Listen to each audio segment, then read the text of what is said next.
Well, my friends, it is the day of Epiphany, the 12th day after Christmas, the day when we celebrate the search for light in the world and the arrival of the wise ones at the manger. I have for you today a book by Barbara Brown Taylor called Home by Another Way, and I hope you enjoy it.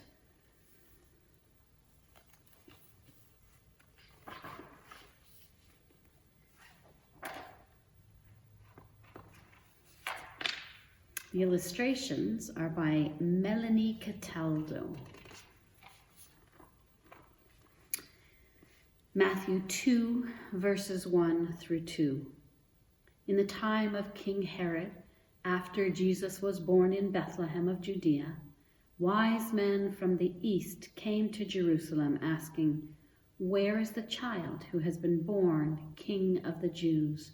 For we observed his star at its rising, and have come to pay him homage."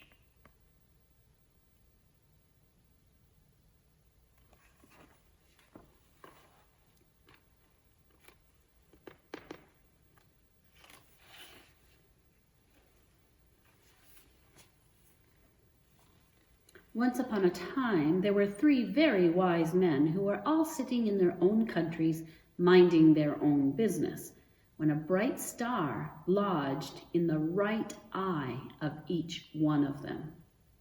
The star was so bright that none of them could tell whether it was burning in the sky or in their own imaginations. But they were wise enough to know that it didn't matter all that much. The point was, something beyond them was calling them, and it was a tug they had been waiting for all their lives.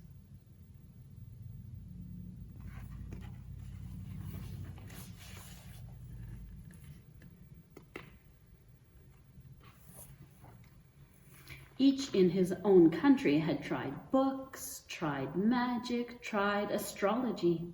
One had lived on nothing but dried herbs boiled in water. Another had spent his entire fortune learning how to read and write in an ancient language. The third had learned to walk on hot coals, though it did nothing for him beyond the great sense of relief he felt at the end. Despite their best efforts, all 3 of them still felt that something was missing.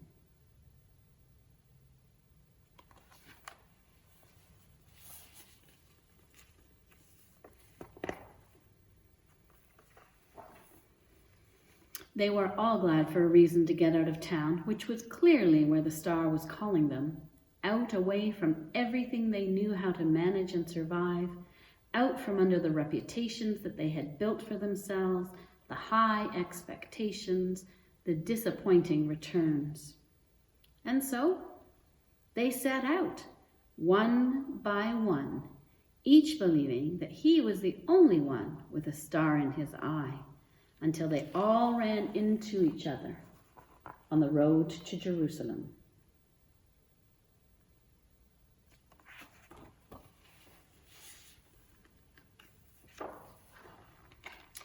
From a distance, each thought the other to be a mirage at first, a twinkling reflection made of vapor and heat. But as they drew near to one another, they saw the star they had in common, like a tattoo or a secret handshake, something that made them brothers before they even spoke. They all believed that the star was leading them to Jerusalem, and this made perfect sense because they had every reason to believe they were on their way to meet a king.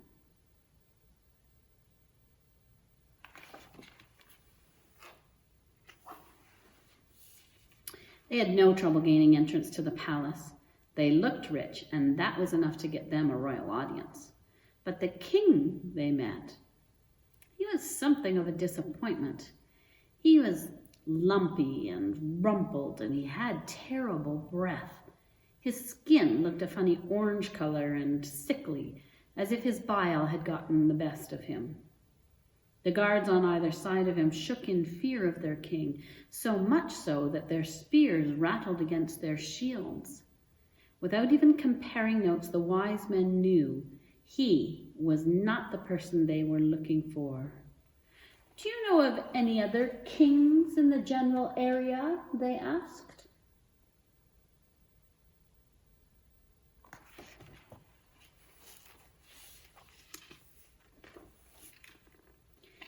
He had been picking at his fingernails until then, letting them know how bored he was. But their question got his attention. He looked right at them for the first time. That was when he saw the star in each of their eyes, and his own eyes grew perfectly round, like the eyes of a snake.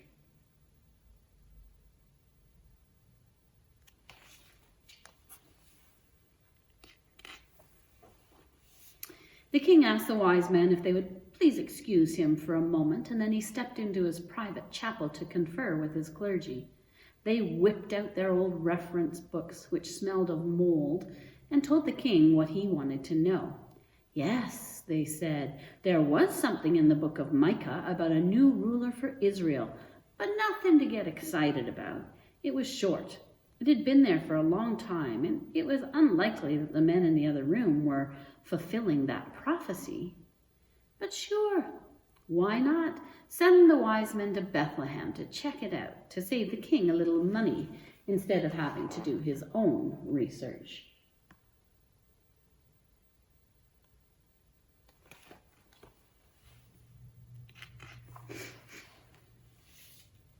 So that was what the king did.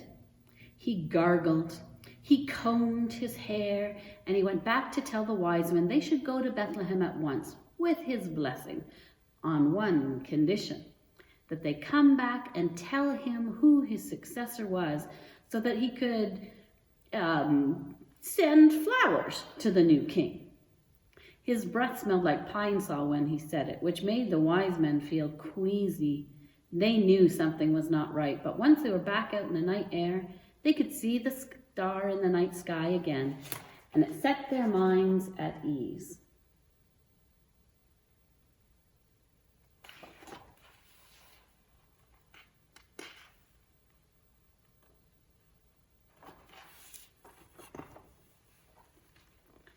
They followed it right to the doorway of a one-room house in Bethlehem. It was a perfectly nice place, modest but well-built, though not the kind of place where they had expected to find a king. A dog was sniffing the woodpile under the eaves in hopes of a mouse.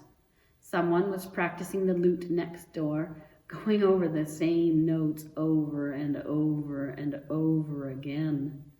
The smell of dinner was still in the air.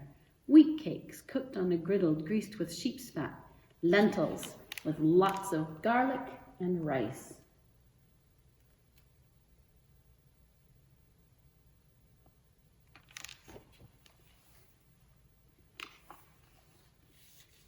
The place looked so simple they might never have chosen it themselves. But since the star had chosen it for them, they knocked. When they opened the door, the couple standing behind it almost died of fright. Not that the wise men noticed. With their arms full of gifts, they crowded into the small space, bumping their turbans on the rafters and snagging their robes on the rough furniture. All they could see was the baby, who was not afraid, and whose right eye shone with the same star they had seen before they ever left home.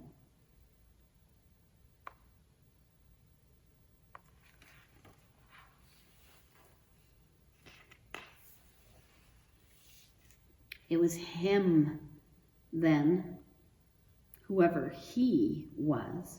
They did not have a clue, but they knew what to do. They got on their hands and their knees, and they bowed their heads.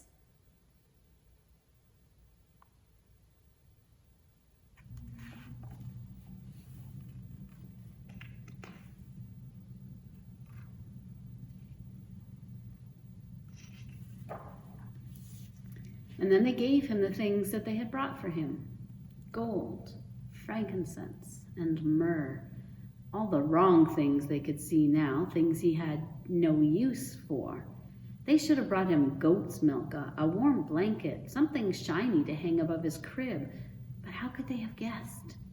The child's parents were gracious, and they thanked the strangers for their expensive gifts and held them up for the baby to see.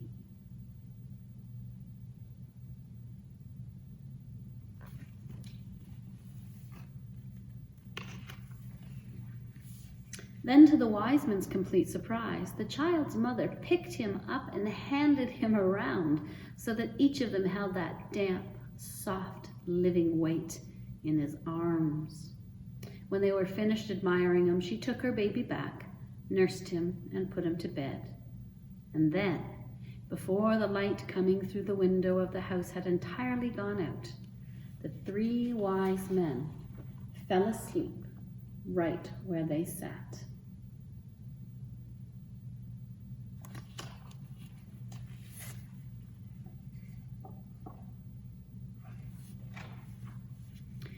In the morning, when they woke, the wise men could not find their stars anywhere. They searched each other's eyes, but the stars were gone.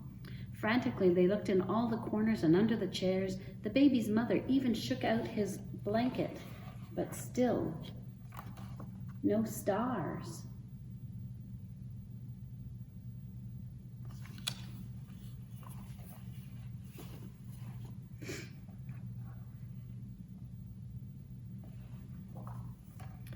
Soon the wise men calmed down and said, "Never mind, we don't need them anymore."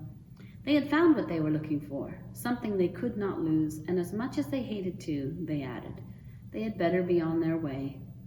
They would not be going back through Jerusalem, they said. All three of them had woken from the same identical dream, warning them to stay clear of the city. If anyone in Jerusalem knew anything at all, they would be here instead of there. Besides, none of the wise men's old maps worked anymore. They would have to find a new way home.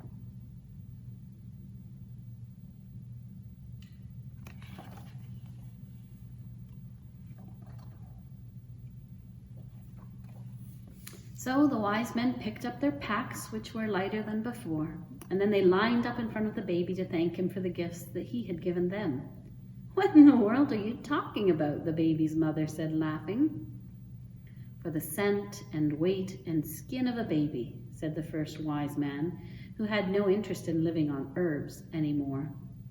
"For this home and the love here," said the second wise man, who could not remember how to say it in the ancient language. "For a really great story," said the third wise man, who thought that telling it might do a lot more for him than walking on hot coals.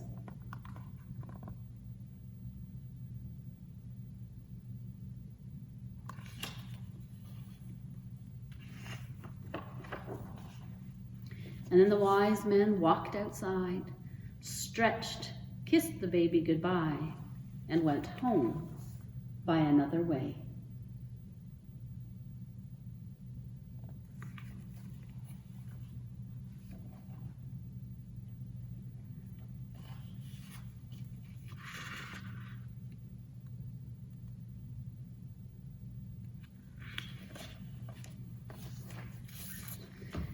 And so we enter the season where we look for the light all around us, where we hope to be surprised, to be startled into seeing Christ everywhere that we are and in everyone that we meet.